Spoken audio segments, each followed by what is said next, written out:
Hey, what's going on, chess lovers? I want to show y'all how I defeated my opponent in 13 moves.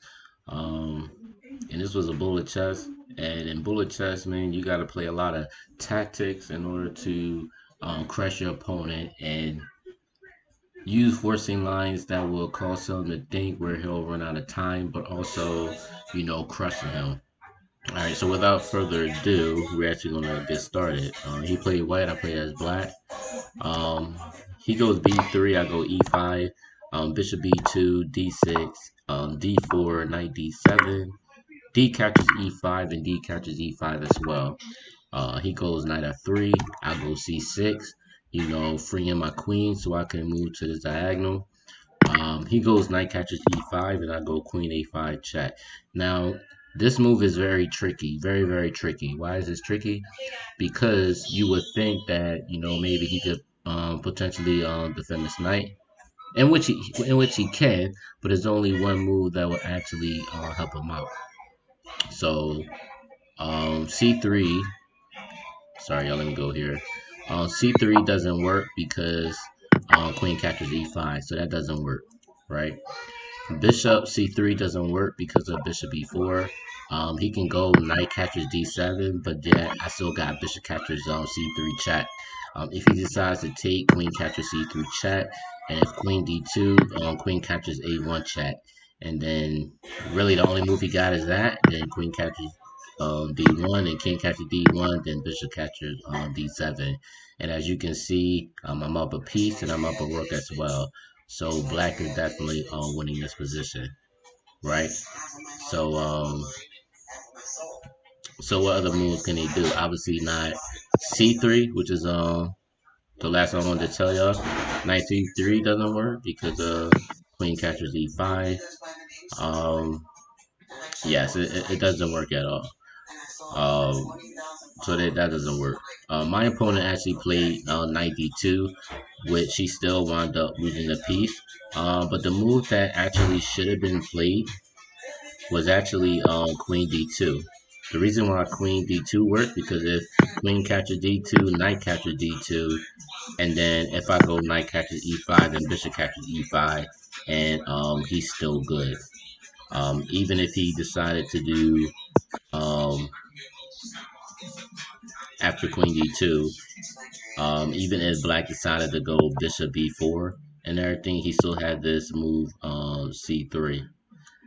So now I have the option whether to take this knight, but if I take this knight, then he can take this bishop, and then I'll have dark square weaknesses.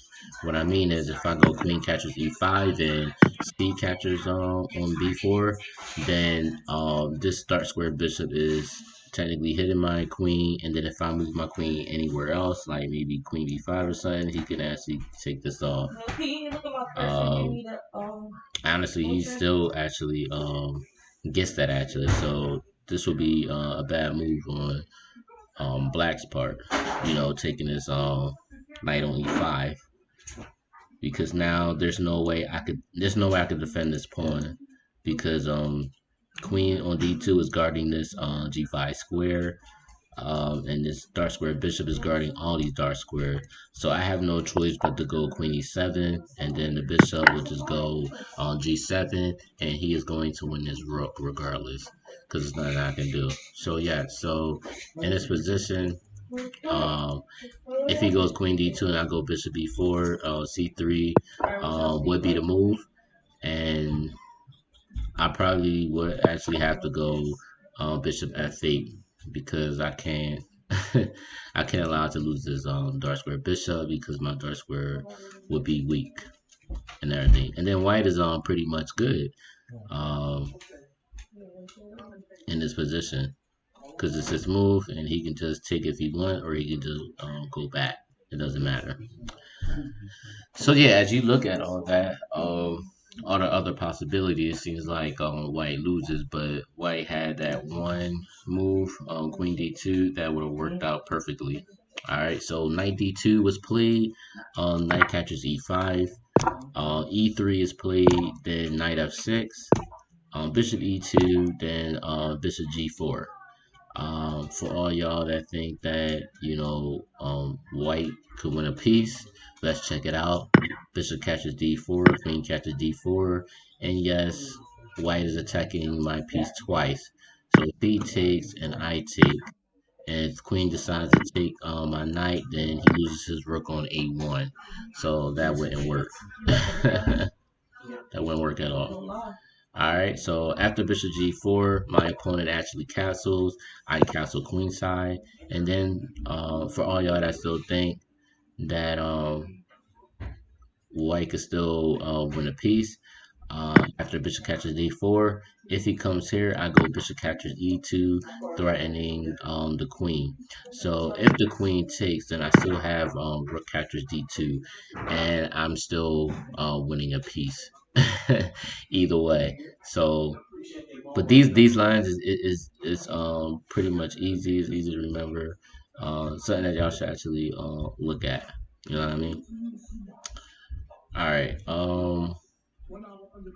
As I'm telling y'all to look at it, but this is not something in a book. This is just this literally not something in a book. This is just paying attention to open files, paying attention to certain attacks, things like that. So paying attention to threats and tactics, which is what y'all have to pay attention to. So the more tactics y'all study, the more y'all will improve in y'all tactics, especially in the middle game, especially if you're playing a move that is not in books and things like that. So always remember that. Um, so yeah, after bishop g4, my opponent castles. I castle queenside. He goes bishop catches g4. I go knight f catches g4.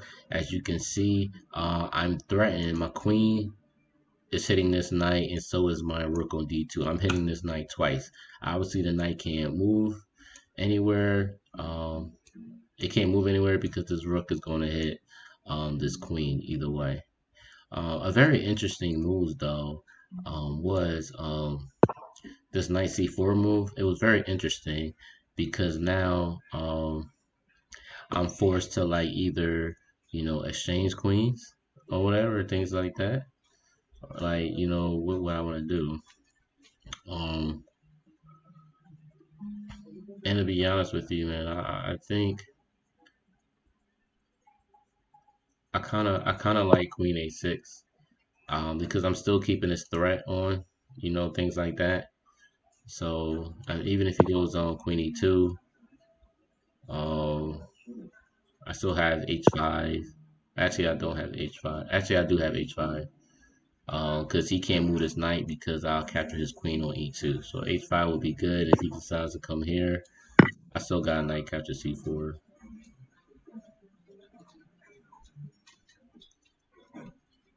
Yeah, I still got knight capture C4. If he decides to come here, then I could just go knight D6. I'm still up a piece and everything doesn't matter. So black is still winning this game. All right. Y'all can analyze this on your own if y'all like. All right. So after castle queen side, he goes bishop catches G4. I go knight F catches G4. He goes C3, stopping me from attacking this knight. On D2. Right. So I go queen c7. This is exactly what I do. I go queen c7, aiming at, the king. My knight is already on g4. I have a very valuable knight on e5 that is very dangerous, and you'll see why in like 3 seconds.